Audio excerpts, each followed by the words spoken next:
ఒడిశా రాష్ట్రం జర్సుగూడలో నూతనంగా రాజశ్యామల అమ్మవారి ఆలయాన్ని నిర్మించారు. అక్కడి ఎమ్మెల్యే దీపాలి ఆధ్వర్యంలో దివంగత నభా కిషోర్ దాస్ కుటుంబం నిర్మించిన ఆలయంలో బుధవారం ప్రతిష్ఠాపన మహోత్సవం జరిగింది. విశాఖ శారద పీఠాధిపతులు స్వరూప నందేంద్ర స్వామి చేతుల మీదుగా ప్రతిష్ఠాపనోత్సవాన్ని నిర్వహించారు.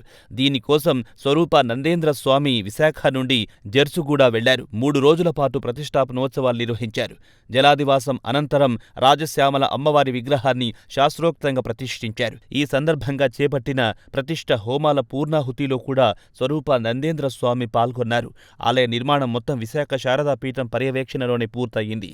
రాజశ్యామల అమ్మవారి విగ్రహం తమిళనాడుకు చెందిన నిష్ణాతులైన శిల్పులు రూపొందించారు.